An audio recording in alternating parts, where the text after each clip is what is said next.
Assalamualaikum warahmatullahi wabarakatuh. Innal hamdalillahi nahmaduhu wa nasta'inuhu wa nastaghfiruh wa na'udzu billahi min shururi anfusina wa min sayyiati a'malina. May yahdihillahu fala mudilla lahu wa man yudlil fala hadiya lahu. Ashhadu an la ilaha illallah wahdahu la syarika lahu wa ashhadu anna Muhammadan abduhu wa rasuluh. Ya ayyuhalladzina amanu taqullaha haqqa tuqatih wa la tamutunna illa wa antum muslimun, amma ba'du. Fa ya ibadallah, ma'asyiral muslimin, ikhwani fid din, rahimani wa rahimakumullah jami'an. Alhamdulillah, kita bersyukur kepada Allah Subhanahu wa taala atas segala limpahan karunia dan nikmat Allah, sehingga malam hari ini kita dapat berjumpa dan bertemu kembali di majelis ilmu yang mulia ini. Para jemaah kaum muslimin yang dimuliakan Allah Subhanahu wa taala, pada pertemuan kali ini kita akan melanjutkan materi fikih yang pernah kita sampaikan sebelumnya. Kita telah menyampaikan dari bab taharah, yaitu penjelasan tentang taharah, dan terakhir telah kita sebutkan di antara anwa'un najasat ataupun jenis-jenis perkara-perkara najis atau bagian dari najis, yang mana najis itu tidak semua atau bukan segala sesuatu yang kotor kemudian dianggap najis. Akan tetapi najis itu adalah sesuatu yang telah Allah Subhanahu wa taala turunkan ketetapannya, demikian juga melalui petunjuk Nabi sallallahu alaihi wasallam, dan telah kita sebutkan berdasarkan dalil-dalil yang ada. Kenapa? Kata para ulama mengatakan bahwasanya li'anna al-hukma bin najasat hukmun taklifi ta'umu bihil balwa, bahwasanya menghukumi sesuatu itu najis ini merupakan hukum taklifi, artinya mencakup kepada keseluruhan, tidak hanya kepada sebagian saja. Kita mengatakan itu najis kemudian hanya untuk sebagian orang, ini tidak mungkin. Akan tapi kita menyatakan itu najis, ini berlaku bagi keseluruhan umat ini, bahwasanya itu adalah najis, sehingga tidak boleh ataupun la yahillu illa bi qiyami hujjah. Tidak halal menyatakan itu najis kecuali ada hujjah ataupun ada dalil yang membenarkannya. Nah, kemudian sekarang kita akan melihat sejenak ataupun menyampaikan kaifiyah tathhir an-najasah. Beberapa kaifiyat ataupun tata cara membersihkan najis. Beberapa kaifiyat ataupun tata cara membersihkan najis-najis yang sudah kita sebutkan pembagian-pembagian najis itu. Nah, di sini para ulama ada sedikit perbedaan ataupun beberapa pendapat tentang permasalahan kaifiyat ataupun tata cara membersihkan najis ini. Dan ini terlihat ataupun yang tampak jelas, pendapat ini sampai kepada dua pendapat yang sangat masyhur tentang tata cara membersihkan najis ini. Sebagian mereka mengatakan dan ini merupakan pendapat yang pertama. Mereka mengatakan bahwasanya kaifiyat tathhirun najasah, tata cara membersihkan najis itu tidak sah ataupun tidak diterima kecuali dengan menggunakan air.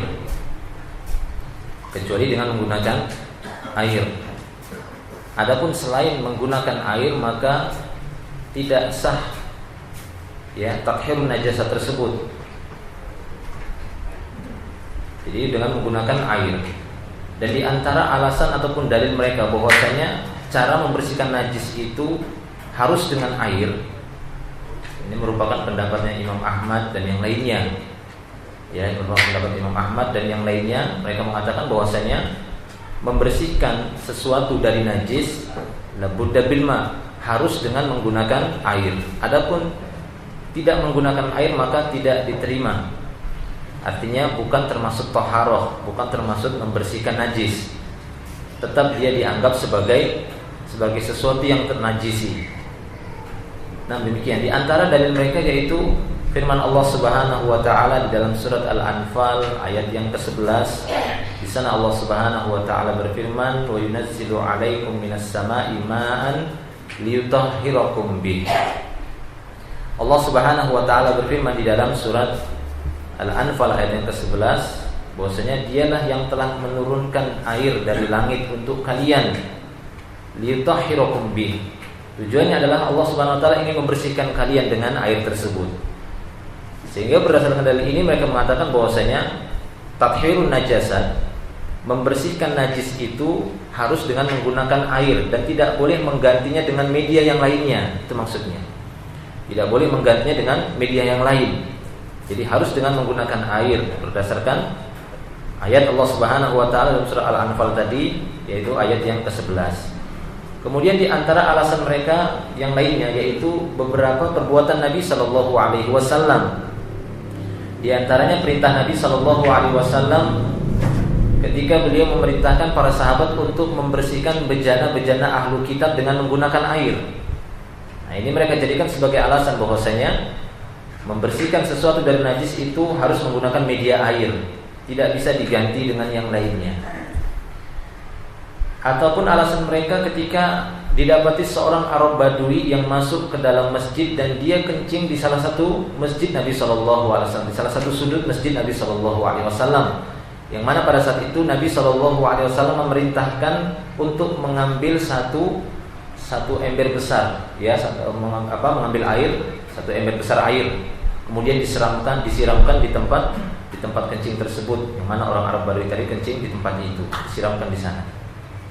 Ataupun dalil yang lain yang menunjukkan bahwasanya membersihkan sesuatu dari najis itu dengan menggunakan media air, bukan dengan yang lainnya. Ini merupakan pendapat para ulama yang pertama. Ya, ini yang pertama.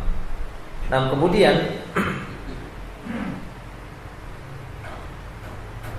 pendapat yang kedua mengatakan bahwasanya bukan termasuk perkara yang wajib ataupun harus dengan menggunakan media air. Boleh menggunakan media yang lainnya. Karena yang terpenting adalah hilangnya najis itu.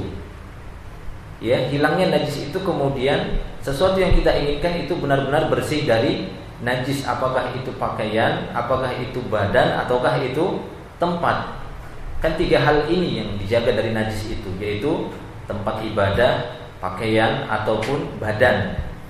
Yang mana Nabi Shallallahu Alaihi Wasallam membersihkan ketiga hal tersebut di dalam melaksanakan ibadah, yaitu membersihkan pakaian dari najis, membersihkan badan dari najis, dan membersihkan tempat ibadah dari najis. Maka pendapat yang kedua, dan ini termasuk pendapat Imam Abu Hanifah, ya, kemudian sebagian mengatakan ini merupakan pendapat Imam Syafi'i rahimahullah. Kemudian untuk ulama saat ini merupakan pendapat Syekhul Islam Ibnu Taimiyah.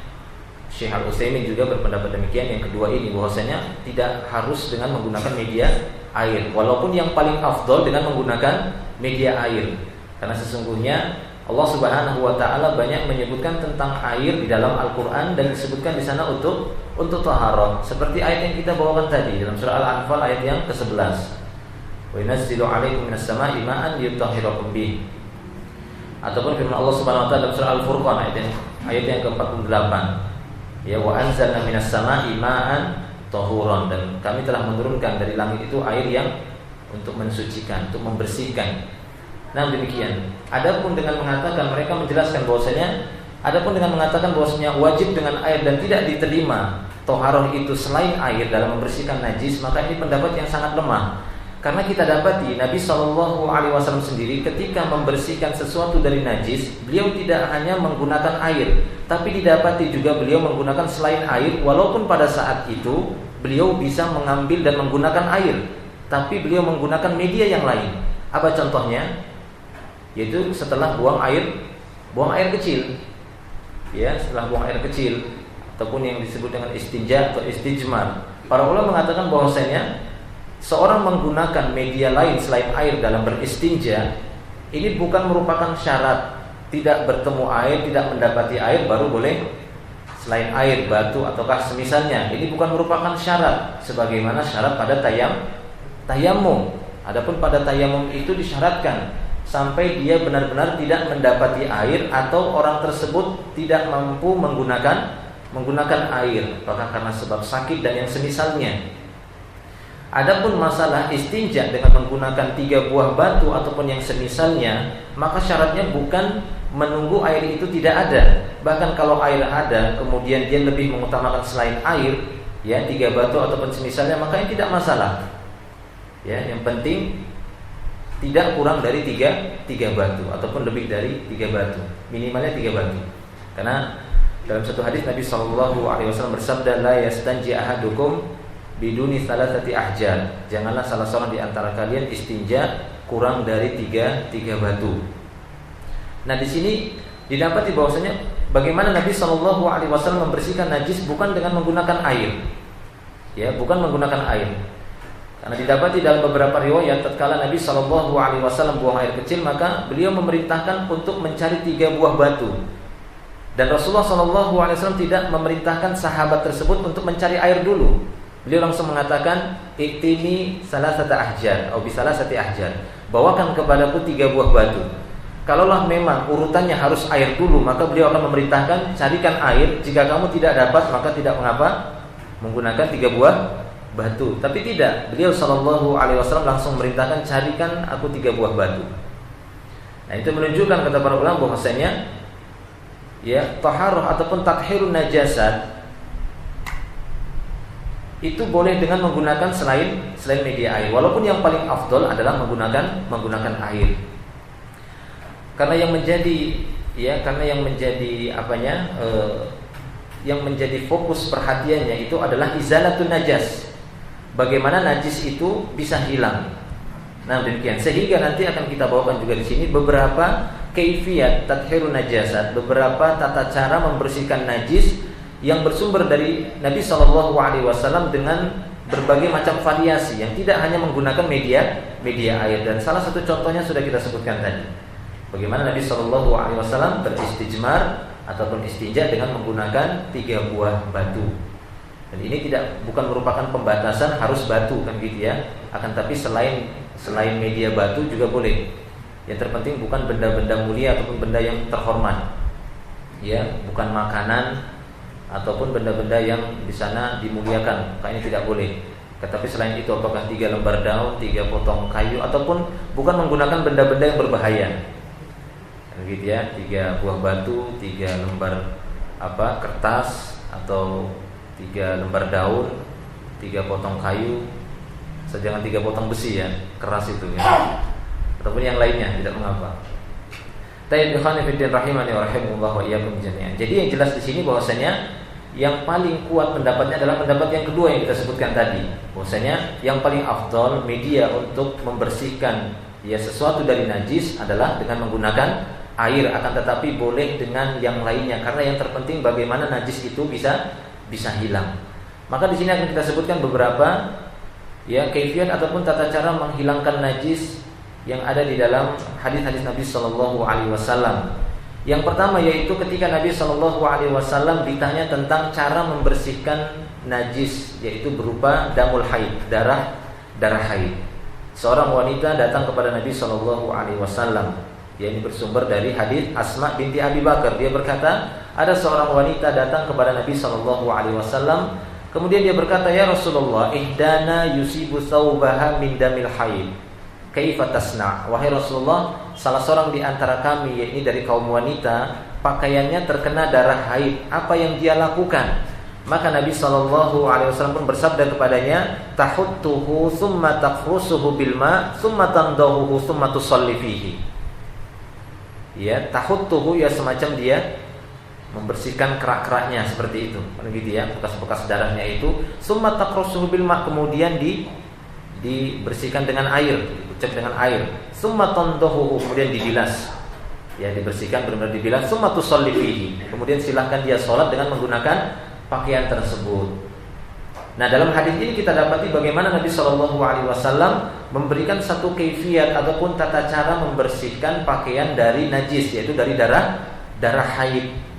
Dengan cara memudahkannya yaitu dibersihkan dulu, mungkin karena darah itu kan darah haid, ya karena sifat darah haid itu kan lebih kental gitu ya, ataupun lebih pekat warnanya itu daripada darah biasa, sehingga harus membersihkannya super ekstra kan gitu ya, super ekstra.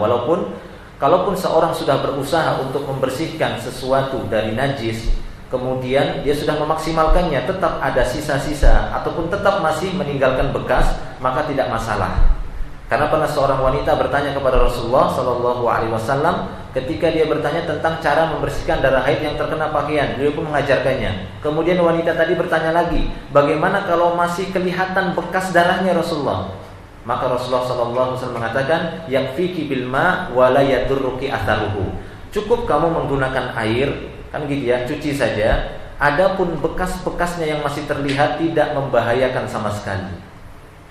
Sehingga kata para ulama bahwasanya sisa-sisa dari najis yang sudah sulit untuk dibersihkan, tapi kelihatan bekasnya yang sudah mengering, maka ini tidak memudaratkan, ini tidak mengapa dan ini tidak masalah. Seperti apa contohnya? Seperti kencingnya ya anak-anak ataupun orang yang kencing di atas kasur, di atas tilam gitu ya. Itu kan sulit untuk membersihkannya, tapi kan kelihatan pulau-pulaunya. Kelihatan atau tidak? Nah yang seperti ini dimaafkan, kan gitu ya. Ini maafu karena kita ketahui bagaimana din ini juga penuh dengan kemudahan seperti yang pernah kita bahas sebelumnya. Ini kan sulit untuk nyuci tilam. Kalau kecuali mungkin masih bisa dibuka penutupnya kan gitu ya, dibuka penutupnya dicuci. Nah ini lain lagi. Tapi terkadang kita dapati ada sesuatu yang mungkin sulit sekali, ada bekasnya. Nah makanya seperti ini kata Rasulullah, yakfiki bil ma wala yadurruki atharuhu. Cukup kamu menggunakan air, artinya cukup kamu mencucinya. Adapun masih terlihat bekasnya ya sudah, nggak apa-apa. Tidak membahayakanmu dan tidak mengurangi keabsahan ibadahmu. Nah demikian ya khonifuddin rahimani wa rahimakumullah wa iyyakum jami'an. Jadi itu jelas bagaimana variasi ataupun beberapa tata cara membersihkan najis yang datang dari Nabi Shallallahu Alaihi Wasallam. Kemudian diperbolehkan juga dengan menggunakan sabun, nggak masalah kan gitu ya. Karena Nabi Shallallahu Alaihi Wasallam suatu saat juga pernah mengatakan kepada seorang wanita yang bersumber dari Ummu Qais binti Mihsan, ketika dia bertanya bagaimana cara membersihkan darah haid dari pakaian, beliau mengatakan iksilihi bima'in wa sidrin. Cucilah pakaian itu dengan menggunakan air yang dicampur daun bidara. Karena pada saat itu sebagai apalagi dia media untuk membantu menghilangkan noda-noda pada saat itu dengan menggunakan daun bidara yang ya biasanya digerus gitu ya, kucuk-kucuk sehingga berbuih banyak. Nah itu sebagai media untuk membantu menghilangkan najis. Nah jadi untuk sekarang ini ya dengan sabun nggak masalah kan gitu ya, dengan menggunakan sabun sehingga hilanglah najis itu maka tidak mengapa. Artinya tidak mengurangi keabsahan pembersihan najis itu. Bukan harus air, nggak boleh dicampur apapun kan gitu ya. Karena yang terpenting adalah bagaimana najis itu hilang. Nah demikian. Baik. Kemudian yang berikutnya ini ada salah satu tata cara khusus untuk membersihkan najis yang terkena pakaian, yaitu air kencing anak. Ya, anak-anak yang kencing di pakaian, yang di pakaiannya ataupun yang di pakaian seseorang. Nah, Nabi Shallallahu Alaihi Wasallam pernah ditanya tentang ya air kencing yang mengenai pakaian dari kencing anak-anak bayi yang masih menyusui, ya, bukan yang sudah lewat menyusui. Kalau sudah lewat persusuan artinya sudah lewat dari 2 tahun, karena masa persusuan itu 2 tahun kan gitu ya. Lewat dari itu maka tidak dikhususkan dengan hadis ini lagi. Karena ketika beliau ditanya tentang air kencing anak yang masih menyusui, beliau mengatakan yuksalu min baulil jariyah wa yurashu min baulil ghulam. Ya, air kencing anak perempuan itu tetap dicuci. Tapi kalau air kencing anak laki-laki itu cuma dipercikin kata Rasulullah. Ya, cuma diperciki. Makanya Rasulullah SAW ketika azan berkumandang, kemudian pada saat itu beliau sedang menggendong ya seorang bayi laki-laki yang masih menyusui, kemudian beliau minta dibawakan air dan beliau memercikinya. Ya, jadi diperciki bekas kencing itu, tidak disiram dan dicuci, kecuali anak kencing anak perempuan, ya gitu ya, air kencing anak perempuan. Maka air kencing anak perempuan ataupun anak bayi perempuan tetap dia harus dicuci berdasarkan sabda Nabi Shallallahu Alaihi Wasallam, yuksalu min baulil jariyah wa yurashu min baulil ghulam. Ya, tetap dicuci yaitu air kencing anak wanita dan cukup diperciki air kencing dari anak laki-laki. Wallahu a'lam bishawab. Jadi kalau mungkin yang bertanya, loh kenapa bisa dibedakan seperti itu? Ya kita tidak mengetahui apa hikmah dibalik ini semua. Akan tetapi yang terpenting bagi kita semua bagaimana kita sami'na wa ata'na, kalau gitu ya, kita mendengar kemudian mentaati apa yang diperintahkan oleh Nabi Shallallahu Alaihi Wasallam. Kalau ada bertanya bagaimana kalau seandainya pakaian kita dikencingi oleh anak bayi laki-laki. Nah disebutkan tadi cuma diperciki tidak mengapa. Lalu bagaimana kalau kita mencucinya? Ya nggak apa-apa, gitu ya. Tidak mengapa kalau dia mencucinya. Hanya saja ini merupakan kemudahan yang diajarkan kepada kita oleh Nabi Shallallahu Alaihi Wasallam, bahwasanya cukup diperciki tidak mengapa jika itu air kencing dari anak bayi laki-laki. Wallahu a'lam bishawab. Yang berikutnya yaitu cara membersihkan pakaian yang terkena mazi. Yang terkena mazi ataupun wadi. Adapun mani tidak. Sudah kita bahas bagaimana penjelasan para ulama tentang air mani, apakah najis atau tidak. Maka yang paling rajih adalah bukan termasuk najis. Adapun mazi yang biasanya keluar sebelum keluarnya mani, ataupun wadi yang biasanya ini keluar setelah buang air kecil. Seorang setelah buang air kecil biasanya ada keluar wadinya, gitu ya, cairannya yang agak sedikit kental tapi tidak sekental air mani, maka ini merupakan najis. Lalu bagaimana cara membersihkannya? Cara membersihkannya seperti yang ditanyakan oleh Sahal bin Hunayf. Sahal bin Hunayf, dia mendapati bahwasanya dirinya seorang yang banyak keluar mazinya dan sangat banyak, sehingga dia pun bertanya kepada beliau bagaimana tata cara membersihkannya kalau terkena pakaian.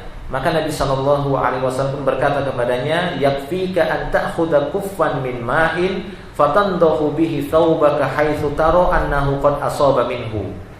Nabi Shallallahu Alaihi Wasallam mengatakan, cukuplah bagimu untuk mengambil satu kuf, mengambil satu telapak tangan, kuf kan gitu ya, ataupun satu gayung lah begitu ya, satu kuf berupa air, fatandahu bihi thawbaka, kemudian kamu siramkan di pakaian yang terkena yang kamu lihat terkena mazi tadi, disiramkan di situ, dan itulah cara membersihkan mazi yang terkena pakaian.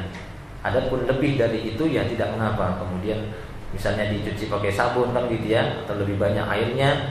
Hanya saja di dalam Islam kita ketahui semakin kita menggunakan air secukupnya maka ini semakin sempurna, karena memang seperti itulah yang dicontohkan oleh Nabi kita Shallallahu Alaihi Wasallam, bagaimana kita menggunakan sesuatu tidak berlebihan, kan gitu ya, tidak berlebihan. Demikian juga ketika berwudu ataupun dalam hal-hal yang lainnya.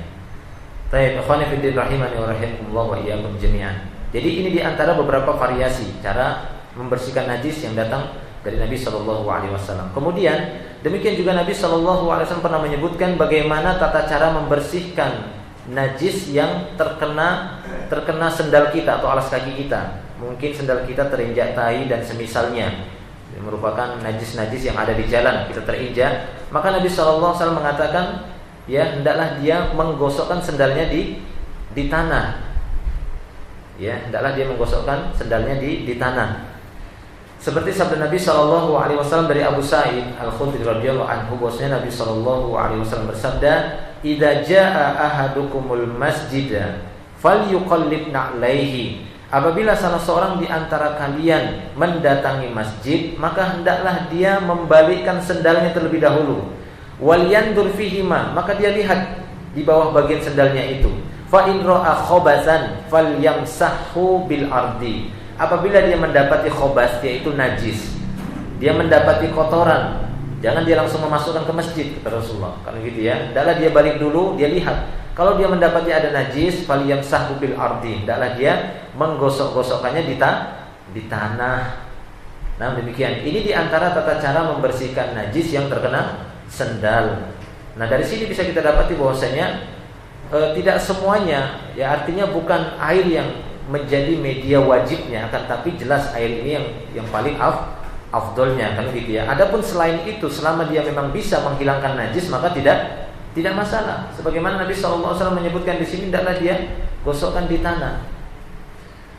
Adapun dia menggunakan air, maka tidak masalah, kan gitu ya. Ini jelas lebih bagus, karena yang terpenting bagaimana najis itu hilang dari sendalnya. Nah demikian, khonifuddin. Tsumma lisolli fihima. Kemudian silahkan dia mengerjakan sholat dengan menggunakan dua sendal tersebut.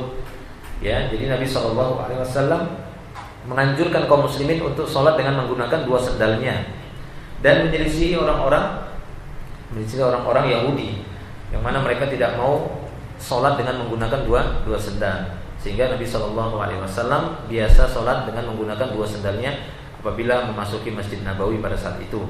Akan tapi beliau mengatakan jangan dia langsung memasukkan kedua sendalnya, akan tetapi hendaklah dia membaliknya dan melihat kalau dia dapati kotoran di sana, barulah dia membersihkannya. Nah demikian. Jadi di sini kita dapati bagaimana Nabi SAW menyebutkan media yang lain juga tidak mengapa untuk membersihkan najis selama ya najis itu bisa hilang dengan media tersebut. Wallahu a'lam bishawab. Baik, khonifidin rahimani wa rahimakumullah wa iyyakum jami'an.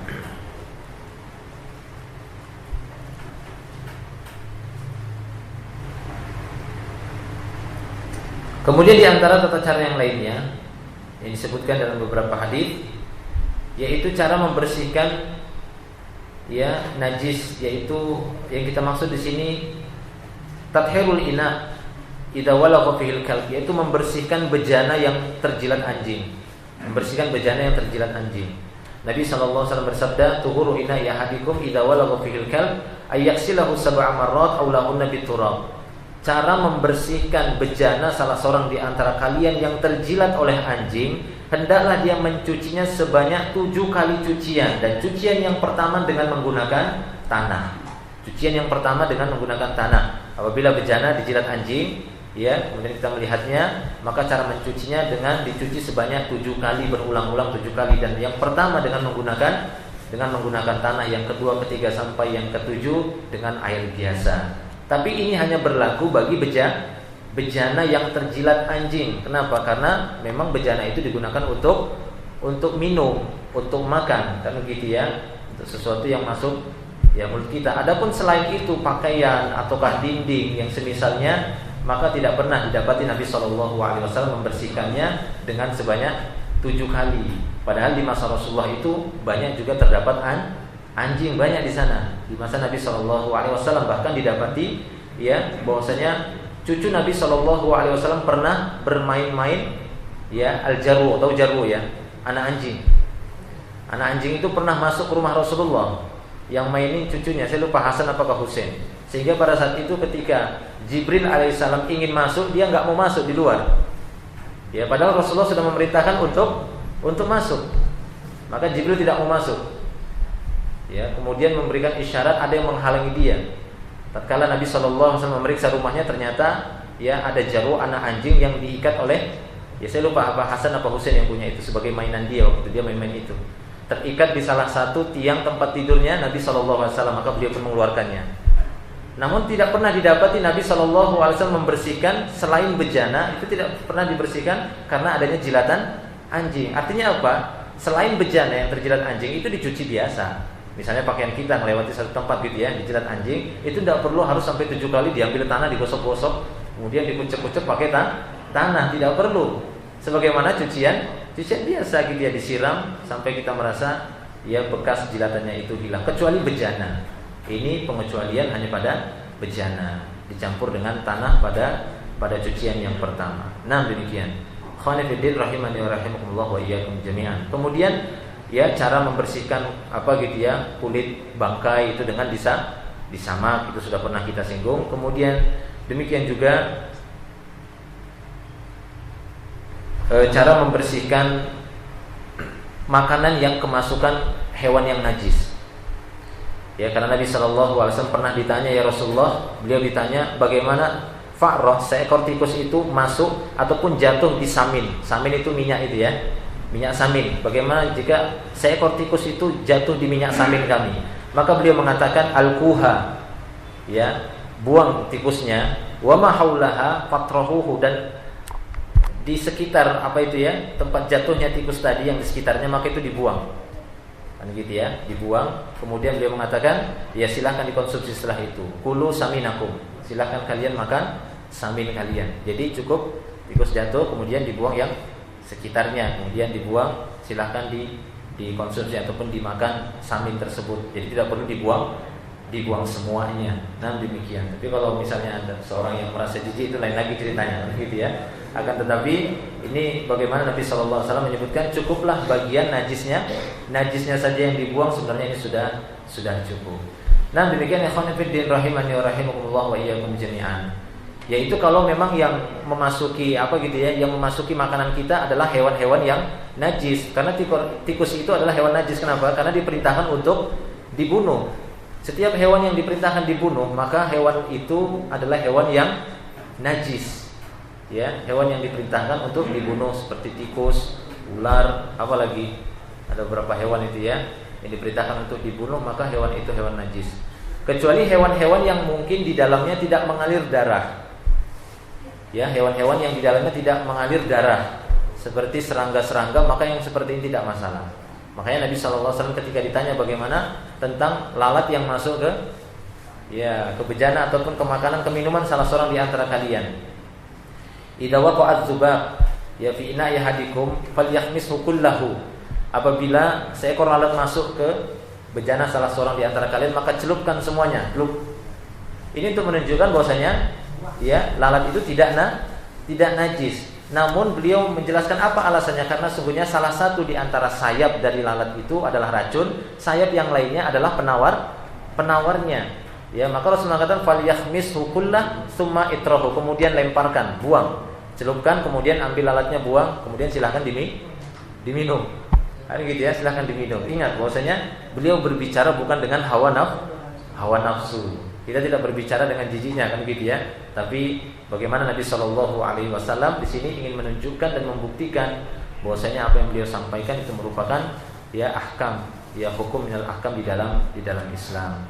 Nah, di sini bisa kita dapati bahwasanya hewan-hewan yang sifatnya jenis serangga, maka hewan itu bukan hewan yang najis, kecuali memang jelas itu adalah jenis serangga yang mayoritasnya suka di tempat-tempat yang kotor, tempat najis seperti kecoa kan gitu ya, ataupun misalnya. Tapi selain itu seperti nyamuk kena ke makanan itu enggak najis, kan gitu ya, semut. Nah, demikian. Walaupun ada sebagian orang mengatakan kalau makanan saya sudah diserang sama semut, saya enggak mau makannya. Kenapa? Karena semut enggak cuci kaki, kata dia. Wallahu a'lam bishawab. Mungkin kita cukupkan sampai di sini ya. Mudah-mudahan ini bisa menjadi tambahan ilmu yang bermanfaat untuk kita semua, yaitu beberapa kaifiyat tathhirun najasat, beberapa cara membersihkan najis yang intinya bahwasanya bagaimana najis itu kita hilangkan, kita bersihkan, apakah dengan media air ataupun selainnya, maka ini tidak mengapa, insyaallah. Yang terpenting najis itu bisa hilang. Wallahu a'lam bishawab. Mungkin ada pertanyaan, silakan sebelum kita akhiri.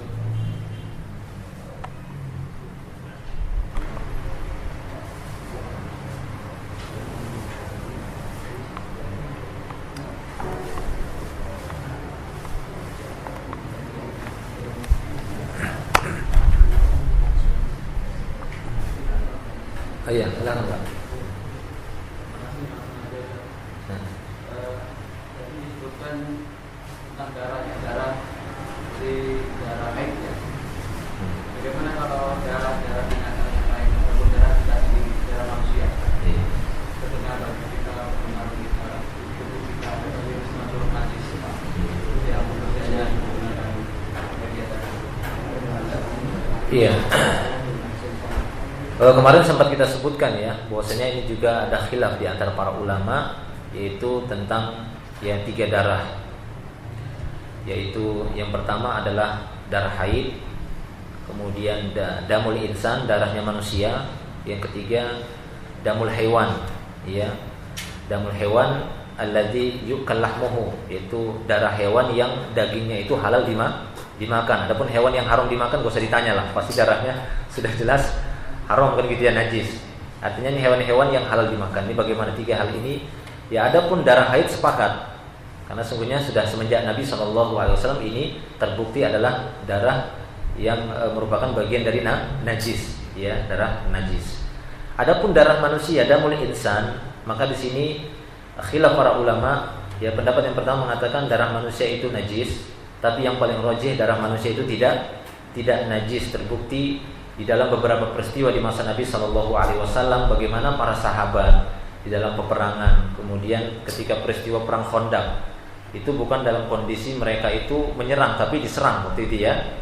Waktu itu diserang, itu kondisi kaum muslimin ada di Madinah, dan ada di antara sahabat yang terluka itu dirawat di masjid Rasulullah, dan sampai-sampai darah itu mengalir di apa gitu ya, di tanah gitu ya, di lantainya Masjid Nabawi, dan itu dibiarkan dan tidak diperintahkan untuk dicuci oleh Nabi Shallallahu Alaihi Wasallam. Itu menunjukkan bahwasanya ya darah manusia itu tidak najis, ya darah manusia tidak najis. Ataupun para sahabat ketika mereka sholat dalam peperangan sholat, Rasulullah tidak memerintahkan cucilah bekas-bekas darah kalian, karena kemungkinan besar mereka terluka, terkena panah, terkena sabetan pedang.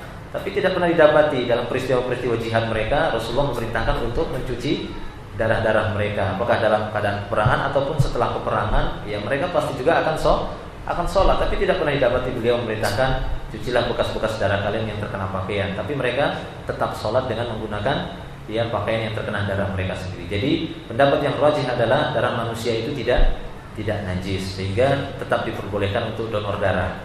Nah, kalau tidak nggak boleh juga donor darah nanti. Ya, kemudian bagaimana darah hewan yang halal dimakan dagingnya? Ini memang khilafnya sangat kuat, kan gitu ya? Ini khilafnya sangat kuat. Tapi wallahu a'lam bishawab, yang paling rajih bahwasanya darah hewan yang halal dimakan dagingnya darahnya najis. Ya, darahnya itu najis karena di sana disebutkan damun masfuh. Ya, damun masfuh. Jadi darah yang terpancar ataupun darah yang keluar dari hewan. Karena damul masfuh ini tidaklah disebut dia damul masfuh, kan gitu ya, maksudnya darah yang kotor, kan gitu ya. Ini tidaklah disebutkan damul masfuh, ini tidak disifati kecuali kepada hewan yang boleh disembelih. Bukan disifati darah masfuh. Damul masfuh ini bukan penyebutan darah untuk manusia, karena manusia nggak boleh disembelih. Ya kan? Ini damul masfuh ini adalah penyebutan darah untuk hewan yang disembelih. Sehingga para ulama mengatakan, dan hampir ya mayoritas gitu ya, bahkan sebagian mengatakan, ada yang mengatakan ini merupakan pendapat yang sudah disepakati, bahwasanya darah hewan dari hewan yang disembelih itu adalah najis. Wallahu a'lam bishawab. Walaupun sebagian mengatakan tidak, tapi yang paling kuat terlihat ya, karena dilihat dari damul masfuh itu adalah ya darah yang kotor yang dimaksud itu, yang keluar dari tubuh hewan yang boleh untuk disembelih.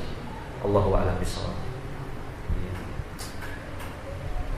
Ada yang lain mungkin?